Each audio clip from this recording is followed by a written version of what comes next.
China's economic boom has bolstered the disposable income of its middle class, whose desires for the finer things in life has risen.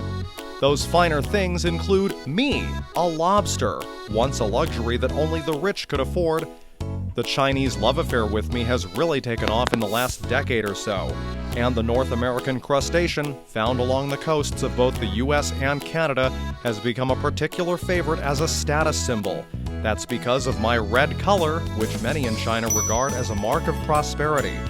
It helps that I am an excellent source of lean protein and low in fat and calories. A good indicator of China's rise as an economic force is that this symbol of Western affluence has become an affordable treat for many across the country.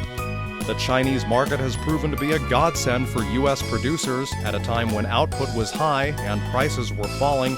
Sales expanded rapidly. In 2010, China accounted for just about 1% of exports of American lobsters by value. 6 years later, that figure had risen to 15% and stayed that way for a while. That was until 2018, when President Donald Trump launched his trade war with China, complete with new levies on billions of dollars in goods. The Chinese government retaliated with a 25% tariff on U.S. lobster imports in July of last year. As a result, Chinese importers felt compelled to turn their backs on the ever more pricey American lobster. It has since all but disappeared from markets in China, once its second biggest destination. The U.S. state of Maine, America's lobster capital, has seen its exports drop by 84%. Maine lobster business in China had looked on course for a record year in 2018.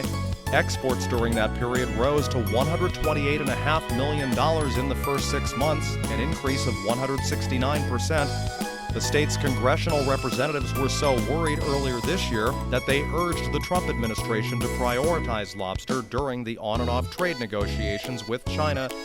Experts say Maine may never recover its previously dominant position in the market, whatever the outcome of the negotiations. When President Trump declared that trade wars were easy to win, he did not count on the resilience of China's economy, nor the determination of its leaders not to give in to bullying. Lobster farming is a tough business that requires a fair amount of patience. U.S. producers will require a lot of that if they are to recapture their share of the Chinese market.